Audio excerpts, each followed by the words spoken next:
മാധുരപൂർണ്ണ പ്രശോഭിതം ഈ ജീവിതം, ആർദ്രമാം ദൈവസ്നേഹം നിറയും പൂവനം. മാധുരപൂർണ്ണ പ്രശോഭിതം ഈ ജീവിതം, ആർദ്രമാം ദൈവസ്നേഹം നിറയും പൂവനം. സ്നേഹദീപനാളമായി വിളങ്ങും ധന്യജീവിതം.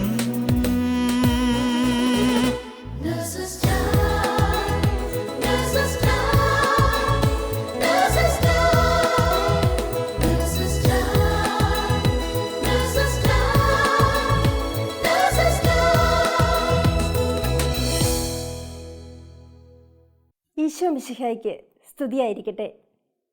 തൊഴിലാളികളുടെ മധ്യസ്ഥനായ വിശുദ്ധ ഔസേപ്പിതാവിൻ്റെ തിരുനാൾ മംഗളങ്ങൾ ഏവർക്കും നേർന്നുകൊണ്ട് എല്ലാ ശാലോം പ്രേക്ഷകരെയും ലോകമെമ്പാടുമുള്ള നഴ്സുമാരെയും നഴ്സസ് ടൈമിലേക്ക് സ്വാഗതം ചെയ്യുന്നു. ഓരോ കുടുംബത്തിലെയും മാതാപിതാക്കളുടെ മാതൃക അവരുടെ മക്കളുടെ ജീവിതത്തിൽ വളരെയധികം സ്വാധീനം ചെലുത്തുന്നുണ്ട്. ജീവിതത്തിലെ പല പ്രതിസന്ധി ഘട്ടങ്ങളിലൂടെ കടന്നു പോകുമ്പോഴും മാതാപിതാക്കളിലൂടെ ലഭിച്ച വിശ്വാസമാണ് മക്കളെ എപ്പോഴും പിടിച്ചു നിർത്തുന്നത്. ഇപ്പോൾ നമ്മൾക്ക് കുവൈറ്റ് നഴ്സസ് മിനിസ്ട്രിയിൽ തീഷ്ണതയോടെ പ്രവർത്തിക്കുന്ന 3 സഹോദരിമാരായ നഴ്സുമാരെ പരിചയപ്പെടാം. അവരുടെ ജീവിതാനുഭവം പ്രാർത്ഥനയോടെ ശ്രവിക്കാം. Praise the Lord.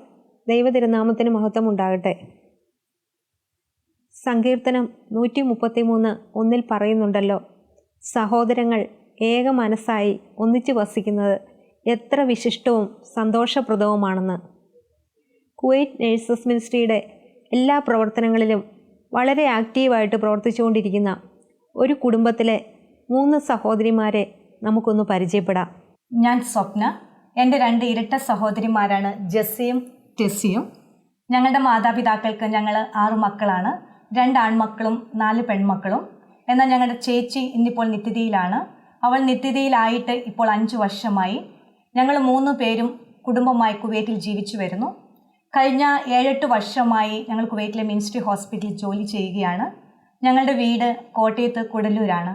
നിങ്ങൾ ഒരു കുടുംബത്തിലെ 3 പേരും നേഴ്സസ് മിനിസ്ട്രിയിലേക്ക് കടന്നു വരുന്നതിന് പിന്നിലുണ്ടായ എന്തെങ്കിലും ഒരു സംഭവമോ സാഹചര്യമോ ഒന്ന് പറയാമോ? ചേച്ചി, അത് പറയാൻ എനിക്ക് തോന്നുന്നത് ജെസ്സിയാണ് ഏറ്റവും ഉചിതമെന്ന്. ഞങ്ങൾ കഴിഞ്ഞ വർഷം ജനുവരി മാസത്തിൽ വളരെ യാദൃശ്ചികമായിട്ട് ഈ കൂട്ടായ്മയിലുള്ള 2 ചേച്ചിമാരെ കാണാനായിട്ട് ഇടയായി.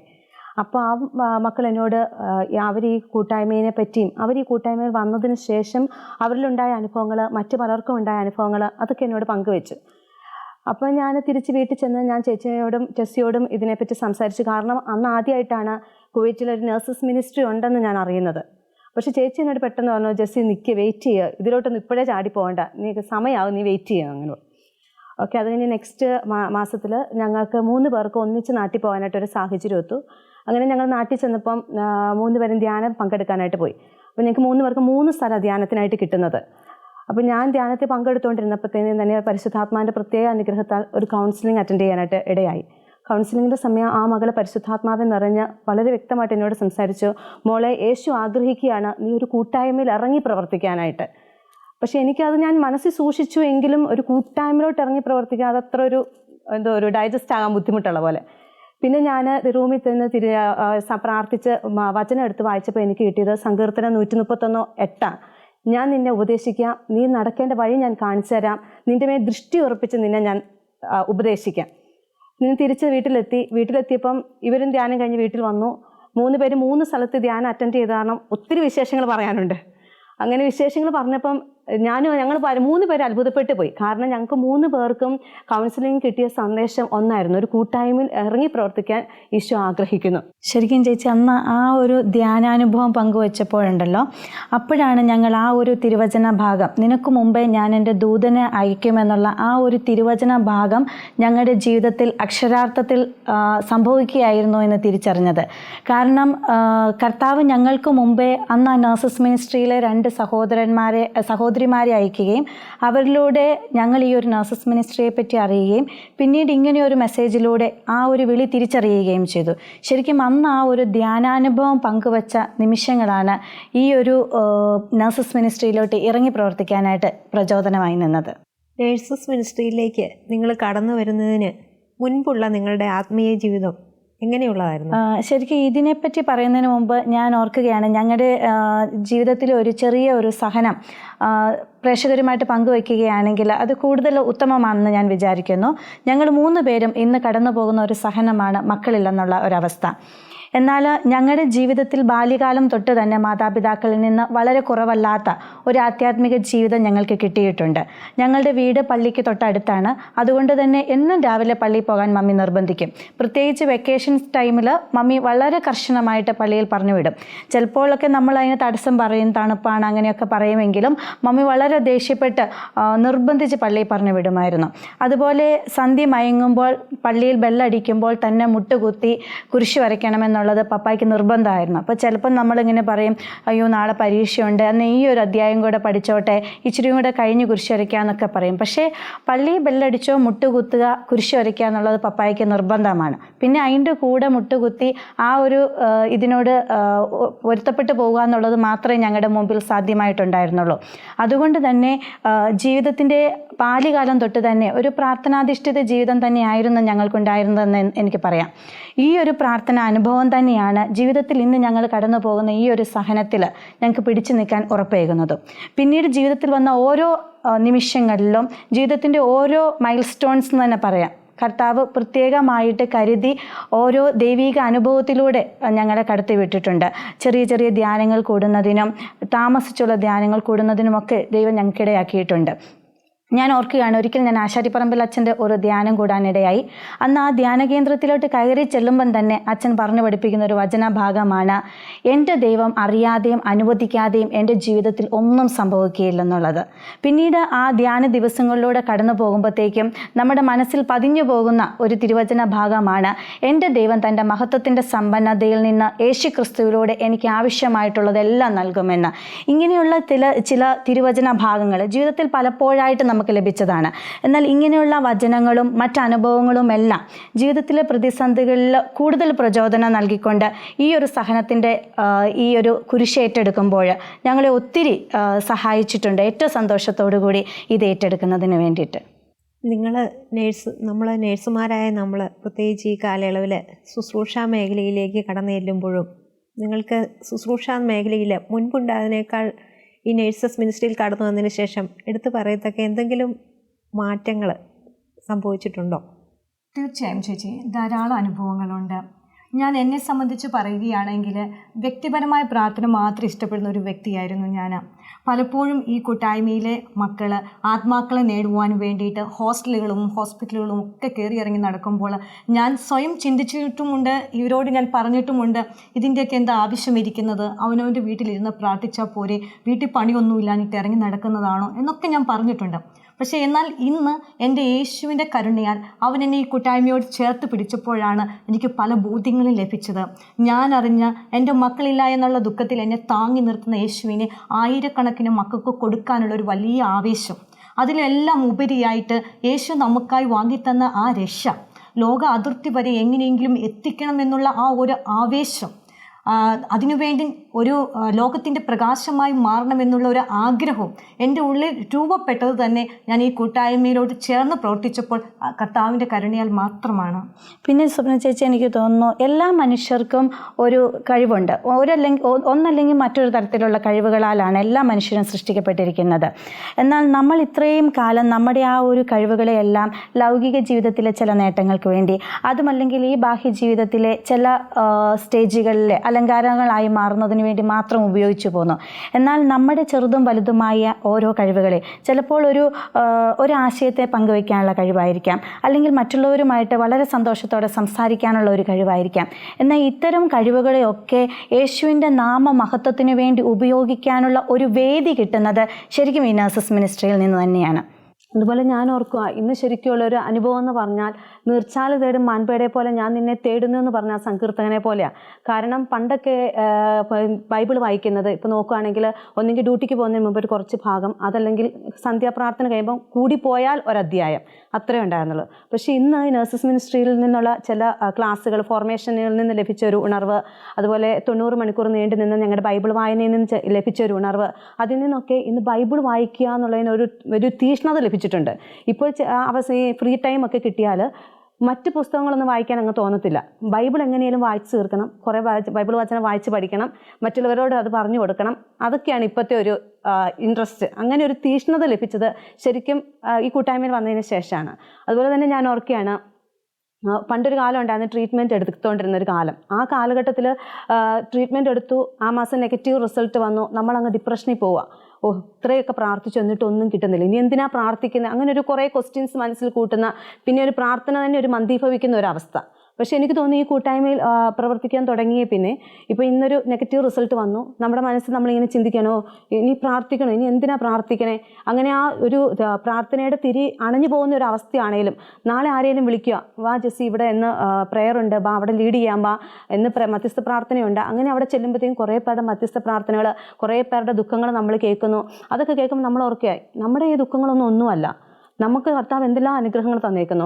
അപ്പോൾ പിന്നെയും ആ പ്രാർത്ഥനയിലോട്ട് ആരോ എണ്ണ ഒഴിച്ച് ആ തിരിനെ കത്തിക്കുന്ന പോലെ. അപ്പോൾ എനിക്ക് തോന്നുന്നതാണ് ആ വിഷമങ്ങളൊക്കെ മറന്ന് നമ്മൾ വീണ്ടും പ്രാർത്ഥിക്കാൻ ഒരു പുതിയ ചൈതന്യം ശരിക്കും കൂട്ടായ്മയെ വരെ പ്രവർത്തിക്കുന്നതുകൊണ്ട് കിട്ടുന്നുണ്ട്. അതുകൊണ്ട് തന്നെ എനിക്ക് തോന്നുന്നു ഒരു പ്രാർത്ഥന ഒരു ബാലൻസ് ചെയ്തുകൊണ്ട് പോകാനായിട്ട് പറ്റുന്നത് തീർച്ചയായിട്ടും ഈ കൂട്ടായ്മ വന്നിട്ടാണ്.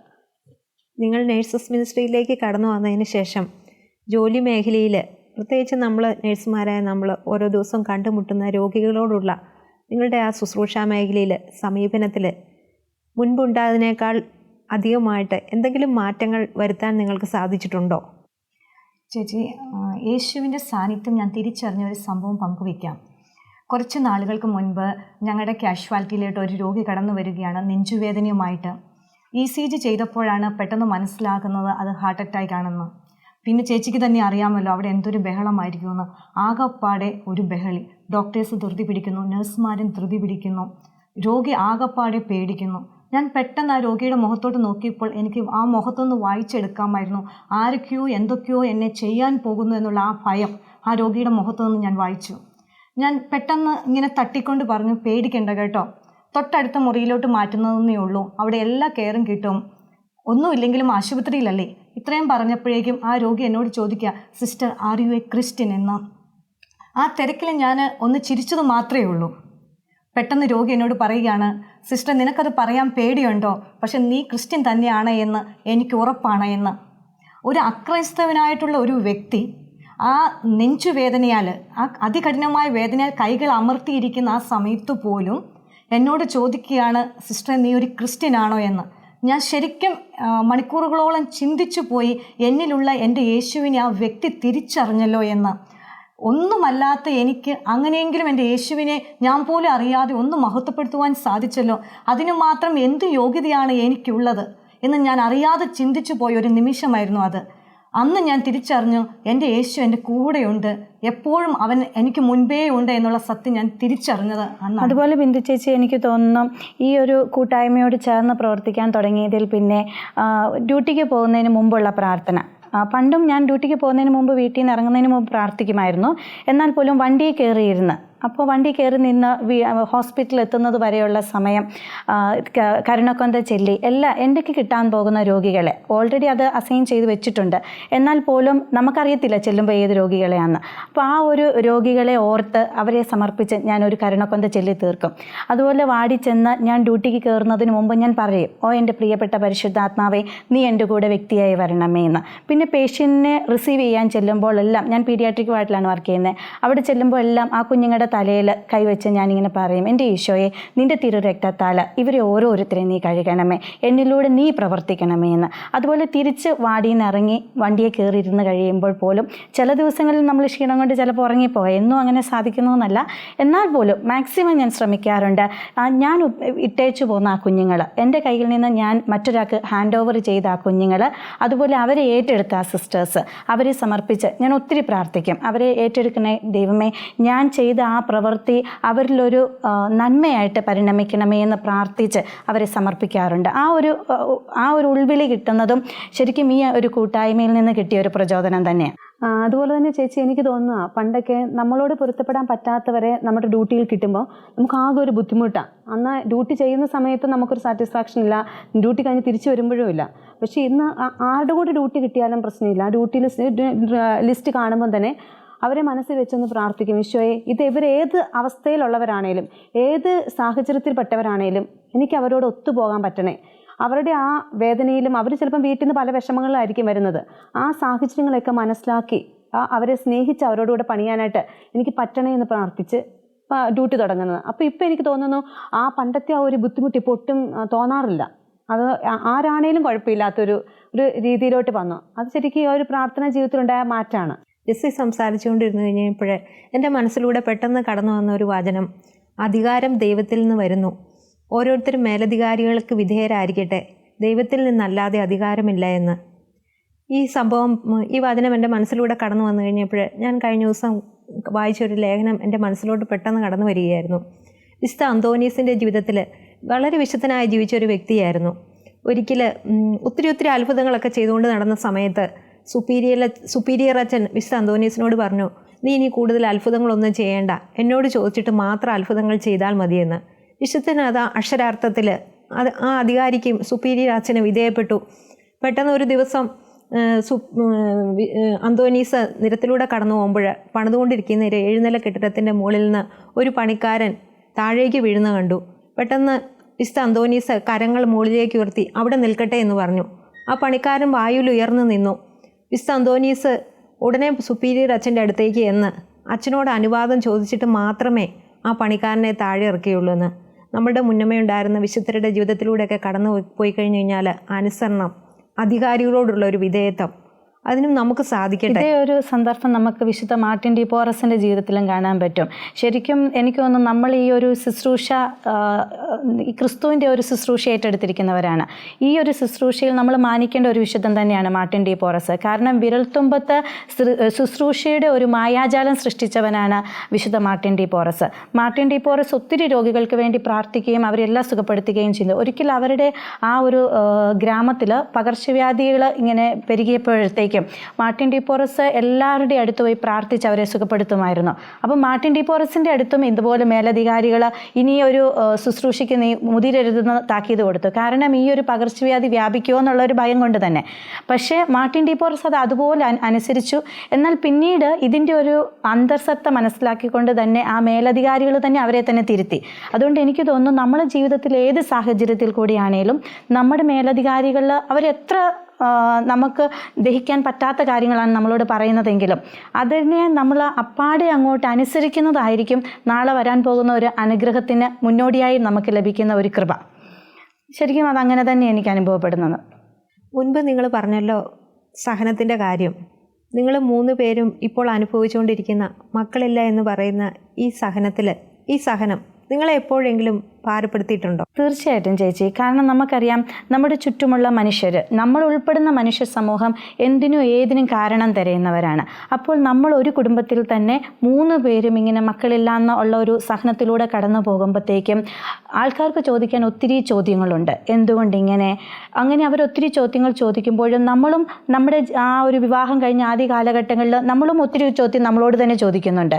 പിന്നീട് നമ്മൾ നമ്മളെ തന്നെ സമാശ്വസിപ്പിക്കുകയാണ്, ഇതെല്ലാം കർത്താവിൻ്റെ മഹത്വം, അല്ലെങ്കിൽ നമ്മൾ അങ്ങനെ തന്നെ വിശ്വസിക്കുകയാണ്, ഇതെല്ലാം കർത്താവിൻ്റെ മഹത്വം എന്നിൽ വെളിപ്പെടാനുള്ള ഒരു നിമിത്തമാണെന്ന്.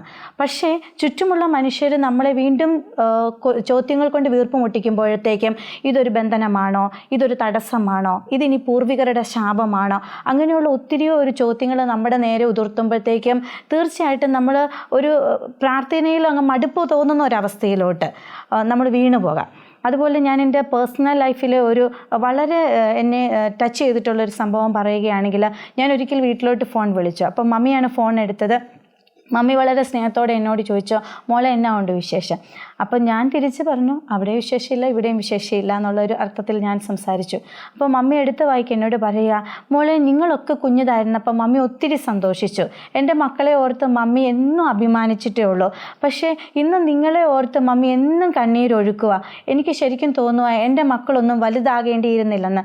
സത്യത്തിൽ മമ്മിയുടെ ആ ഒരു വേദന കേട്ടപ്പോഴത്തേക്കും ശരിക്കും എൻ്റെ ഉള്ളൊന്ന് പെടഞ്ഞു. കാരണം ജീവിതത്തിൽ നമുക്ക് വേണ്ടി ഇത്രയും ത്യാഗങ്ങൾ സഹിച്ച് നമ്മളെ ഇത്രത്തോളം അവരെത്തിച്ചിട്ട് ഇന്നും നമുക്ക് അവർക്ക് വേണ്ടി സങ്കടങ്ങൾ മാത്രമേ മാറ്റിവെക്കാനുള്ളൂ. ഈ ഒരു വാർദ്ധക്യത്തിലും നമുക്ക് അവർക്ക് സന്തോഷിപ്പിക്കാനായിട്ട് നൽകാൻ ഒന്നുമില്ലല്ലോ, നമ്മളായിട്ട് അവരെ ദുഃഖിപ്പിക്കുകയാണല്ലോ എന്നുള്ളൊരു വിഷമം എന്നെ വല്ലാതെ അന്ന് വേദനിപ്പിച്ചു. പക്ഷേ ഇങ്ങനെ വരുന്ന സാഹചര്യങ്ങളിലെല്ലാം തന്നെയും വചനം സ്വയം ഏറ്റുപറഞ്ഞും മറ്റുള്ളവരുമായി വചനം പങ്കുവെച്ചും ഈ ഒരു മരുഭൂമി അനുഭവത്തിൽ നിന്നും ഒരു ഗലീലി അനുഭവത്തിലേക്ക് പോകാനായിട്ടുള്ള കൃപ ശരിക്കും ദൈവം ഞങ്ങൾക്ക് തന്നിട്ടുണ്ട്. ചേച്ചി, ഇപ്പം ഞാൻ പറയുകയാണെങ്കിൽ നമുക്കറിയാം ഓരോ നേഴ്സും ഒരു call to be a saint ആണ്. നമുക്കറിയാം, നമ്മൾ തിരുസഭയുടെ ചരിത്രം തന്നെ നോക്കുകയാണെങ്കിൽ ഒരു വിശുദ്ധനോ ഒരു വിശുദ്ധയോ ഇല്ല ലൗകിക ജീവിതത്തിൽ നിന്ന് വിശുദ്ധര പദവിയിലോട്ട് എത്തിയിരിക്കുന്നത്. എല്ലാവരും ഒന്നല്ലേ മറ്റൊരു സഹനത്തിലൂടെ കടന്നു പോയതാണ്. അപ്പോൾ തീർച്ചയായിട്ടും കർത്താവ് ഈ സഹനം തന്നിരിക്കുന്നത് ഒരു വിശുദ്ധനോ വിശുദ്ധിയോ ആയിട്ട് ഉയർത്താനാണെന്ന് തന്നെ വിചാരിച്ച് അതിനെ സ്വീകരിക്കാനായിട്ടുള്ള ഒരു കൃപ ശരിക്കും ലഭിച്ചിട്ടുണ്ടെന്ന്. ചേച്ചി, ഈ സഹനത്തിൽ യേശു എന്നെ തന്നെ ആദ്യം തിരഞ്ഞെടുത്തതിൽ എനിക്ക് സന്തോഷമേ ഉള്ളൂ. എനിക്ക് തോന്നുന്നത് ആയിരക്കണക്കിന് ആളുകളുടെ ചോദ്യങ്ങൾക്ക് ഞാൻ ഉത്തരം പറഞ്ഞിട്ടുണ്ട് എന്ന് എനിക്ക് തോന്നുന്നത്.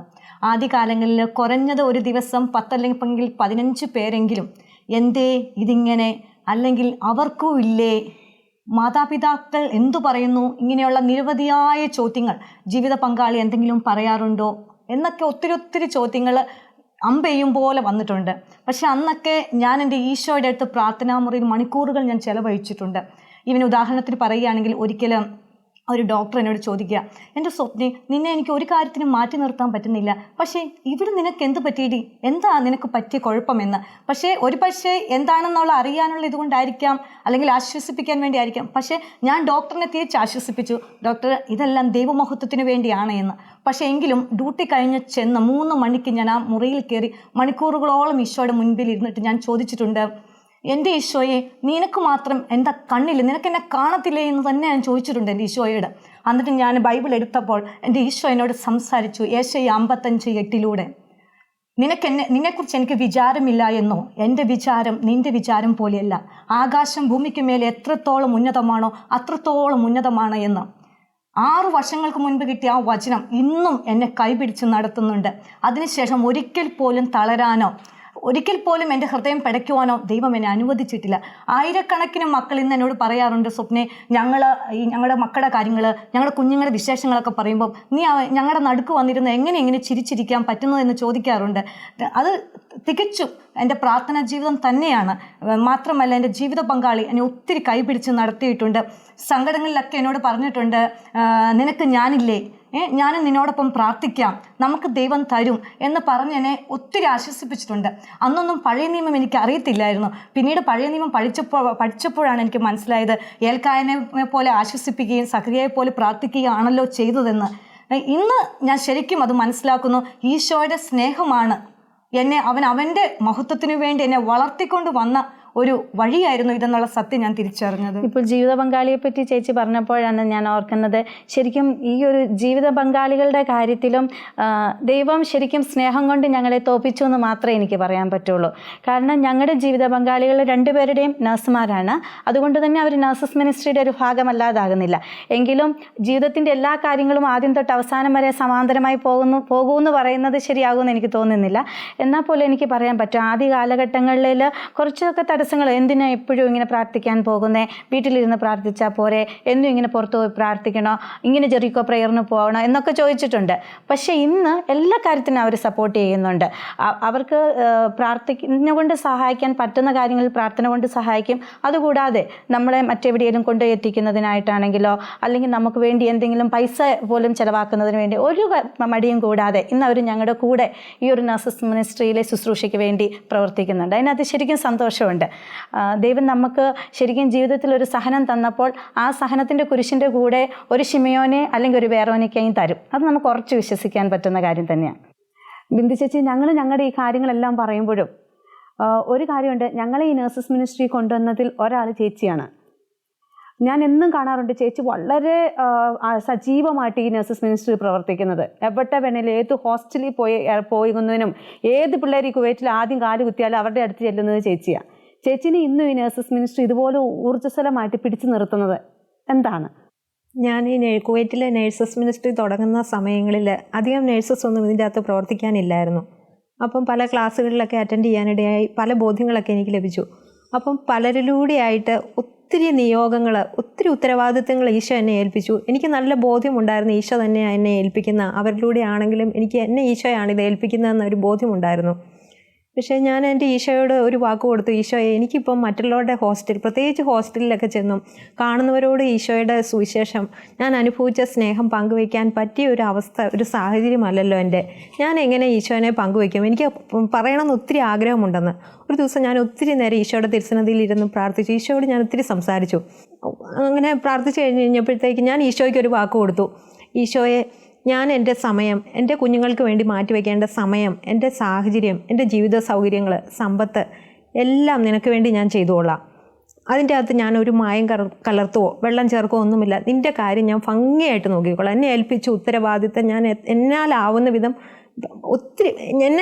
വിധം ഞാൻ ചെയ്തുകൊള്ളാം. പക്ഷേ ഒരു വാക്ക് നീ എനിക്ക് തരണം, നീ എൻ്റെ കുടുംബജീവിതത്തിലെ കാര്യം നോക്കിക്കൊള്ളണമെന്ന്. ഞാനത് പ്രാർത്ഥിച്ച് 2 ദിവസം കഴിഞ്ഞ് എനിക്ക് ഓരോരുത്തർ വഴി ഓരോ ഉത്തരവാദിത്വം ചെയ്യേണ്ടതുണ്ടായിരുന്നു. ഞാനിങ്ങനെ പോകണമോ വേണ്ടയോ, എന്താ ചെയ്യേണ്ടത്? ഞാൻ ആരോടും ഒന്നും പറഞ്ഞില്ല, വരാമെന്ന് പറഞ്ഞു, ചെയ്യാമെന്നൊക്കെ പറഞ്ഞു. ഞാനിങ്ങനെ ആലോചിച്ചുകൊണ്ടിരിക്കുകയായിരുന്നു. അപ്പോൾ പലരിലൂടെയായിട്ട് ഈശോ, വൈദികരിലൂടെ, ഓരോ വ്യക്തികളിലൂടെയായിട്ട് ഈശോ ആ നാളുകളിൽ കൗൺസിലിങ്ങിലൂടെയൊക്കെ സംസാരിക്കാനിടയായി. ഹബക്കൂക്ക് പ്രവാചകനിലൂടെ ആർക്കും ഒരിക്കലും പറഞ്ഞാൽ വിശ്വസിക്കാനാവാത്ത വിധം വലിയൊരു അത്ഭുത കൃത്യം ഈ നാളുകളിൽ നിങ്ങളുടെ ഇടയിൽ ഞാൻ ചെയ്യാൻ പോകുന്നുവെന്ന് ആ ദൈവത്തിൻ്റെ വലിയ സ്നേഹം എൻ്റെ കുടുംബജീവിതത്തിൽ ഞാൻ അനുഭവിച്ചറിഞ്ഞു. ആ അനുഗ്രഹിച്ച ഈശോയെ, എനിക്ക് ജീവിതത്തിൽ മഹത്വം കണ്ടുമുട്ടുന്ന വ്യക്തികളിൽ എൻ്റെ ഈശോയെ ഞാൻ അനുഭവിച്ച ആ സ്നേഹം, ഈശോയുടെ ആ കരുണ, ആ അത്ഭുത കൃത്യം മറ്റുള്ളവരോട് എനിക്ക് പങ്കുവയ്ക്കാതിരിക്കാൻ പറ്റത്തില്ല. ഞാൻ വളരെ തീക്ഷ്ണമായിട്ട് ശക്തമായിട്ട് കണ്ടുമുട്ടുന്ന വ്യക്തികളോട്, എനിക്കറിയാം ജെസ്സിനെ ഞാൻ കണ്ടുമുട്ടിയത് വലിയ മുൻപരിചയമൊന്നുമില്ല, എന്നാൽ ഒരു റോഡ് വക്കിൽ വെച്ചായിരുന്നു. ആ കിട്ടിയ അനുഗ്രഹത്തിൻ്റെ പിന്നിൽ ആ ദൈവം തന്ന ആ അനുഗ്രഹം, എനിക്ക് ആ ദൈവത്തെ എനിക്ക് മഹത്വപ്പെടുത്താതിരിക്കാൻ പറ്റത്തില്ല. ഞാൻ അനുഭവിച്ച ഈശോയെ, എന്നെ അനുഗ്രഹിച്ച ഈശോയെ, എൻ്റെ കുടുംബജീവിതത്തിൽ എന്നെ അനുഗ്രഹിച്ച ഈശോയെ, എൻ്റെ ജീവിത പങ്കാളിയെ അനുഗ്രഹിച്ച ഈശോയെ ഞാൻ മഹത്വപ്പെടുത്തും. ഇത്രയും സമയം നമ്മൾ വ്യക്തിപരമായ ചില അനുഭവങ്ങളും സഹനങ്ങളും ഒക്കെ പങ്കുവയ്ക്കുകയായിരുന്നു. ഇനി പ്രേക്ഷകരോടായിട്ട് നിങ്ങൾക്ക് എന്തെങ്കിലും പങ്കുവയ്ക്കാനുണ്ടോ? ഇന്ന് ഞങ്ങളെ കണ്ടുകൊണ്ടിരിക്കുന്ന നഴ്സസ് ടൈം പ്രേക്ഷകരിൽ ആരെങ്കിലുമൊക്കെ കുഞ്ഞുങ്ങളില്ല എന്ന വിഷമത്തിലൂടെ ആണെങ്കിൽ എൻ്റെ അനുഭവത്തിൽ നിന്ന് ഞാൻ പറയുകയാണ്, നമുക്ക് ബൈബിളിൻ്റെ ആദ്യം തൊട്ട് അവസാനം വരെ നോക്കുകയാണെങ്കിൽ കർത്താവ് ഏറ്റവും കൂടുതൽ അനുഗ്രഹിച്ചിരിക്കുന്നത് വന്ധ്യായ ഉദരങ്ങളെയാണ്. അപ്പോൾ തീർച്ചയായിട്ടും ദൈവം നമ്മളെ അനുഗ്രഹിക്കും. ഈ സഹനത്തിന് പുറകിലും ഒരു അനുഗ്രഹം ദൈവം ഒളിച്ചു വെപ്പിച്ചിട്ടുണ്ട്. ഈശോ തന്നെ നമ്മളോട് പറഞ്ഞിട്ടുണ്ടല്ലോ, സ്വർണം അഗ്നി ശുദ്ധി ചെയ്യപ്പെടുന്നു, സഹനത്തിൻ്റെ ചൂളയിൽ കർത്താവിന് സ്വീകാര്യമായ മനുഷ്യരെന്ന്. അപ്പം നമ്മൾ ഏറ്റവും കൂടുതൽ കർത്താവിന് സ്വീകാര്യമായതുകൊണ്ടാണ് ദൈവം ഈ സഹനം നമ്മൾക്ക് തന്നിരിക്കുന്നത്. പ്രിയ സഹോദരങ്ങളെ, നമ്മൾ ഇത്രയും സമയം ഈ 3 സഹോദരിമാരുടെ അനുഭവങ്ങൾ കേൾക്കുകയായിരുന്നല്ലോ. ഇവരുടെ ജീവിതത്തിലുണ്ടായിരുന്ന സഹനങ്ങളെ അതിജീവിക്കുവാൻ ഇവരുടെ മാതാപിതാക്കന്മാരുടെ പ്രാർത്ഥന ഇവരെ വളരെ സഹായിച്ചിട്ടുണ്ട്. അതുപോലെ തന്നെ നമ്മുടെ കുഞ്ഞുങ്ങൾക്ക് നമ്മുടെ പ്രാർത്ഥനാ ജീവിതം ഒരു മാതൃകയായി തീരട്ടെ. നമ്മളുടെ ജീവിതത്തിലുണ്ടാകുന്ന ചെറുതും വലുതുമായ എല്ലാ സഹനങ്ങളെയും ഈശോയുടെ കുരിശിനോട് ചേർത്ത് വെച്ചുകൊണ്ട് പ്രാർത്ഥിക്കുവാനുള്ള കൃപ ഈശോ നമുക്ക് ഓരോരുത്തർക്കും തന്ന് അനുഗ്രഹിക്കട്ടെ.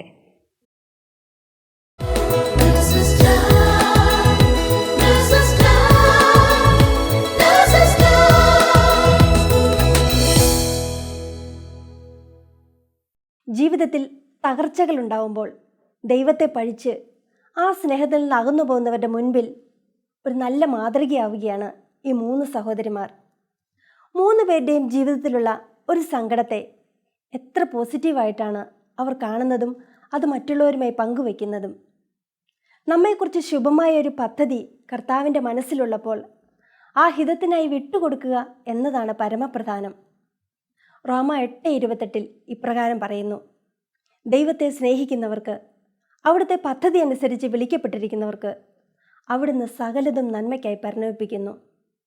ലോകമെമ്പാടുമുള്ള എല്ലാ നഴ്സുമാരെയും ഈ പ്രത്യാശയിലേക്ക് നയിക്കുന്നതിനായി അവരെയും അവരുടെ കുടുംബത്തെയും, പ്രത്യേകിച്ച് ഇന്ന് നമ്മോട് അനുഭവം പങ്കുവച്ച ഈ 3 സഹോദരിമാരെയും പരിശുദ്ധ അമ്മയുടെ വിമല ഹൃദയം വഴി ഈശോയ്ക്ക് സമർപ്പിച്ചുകൊണ്ട് നമുക്ക് പ്രാർത്ഥിക്കാം.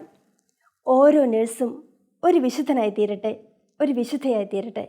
ദൈവമാതാവും ഞങ്ങളുടെ അമ്മയുമായ കന്യകാമറിയമേ, ഫാത്തിമാനാഥേ, എന്നെയും എൻ്റെ കുടുംബത്തെയും തിരുസഭയെയും മാനവകുലത്തെയും ലോകമെമ്പാടുമുള്ള നേഴ്സുമാരെയും അങ്ങേ വിമല ഹൃദയത്തിന് പ്രതിഷ്ഠിക്കുന്നു. അങ്ങേ ശക്തിയുള്ള സംരക്ഷണത്തിൽ ഞങ്ങളെ കാത്തുകൊള്ളണമേ. അങ്ങ് ഞങ്ങളുടെ നാഥയും സംരക്ഷകയുമാകണമേ. ആത്മീയവും ശാരീരികവുമായ സകല അപകടങ്ങളിലും ക്ലേശങ്ങളിലും നിന്ന് ഞങ്ങളെ രക്ഷിച്ചുകൊള്ളണമേ.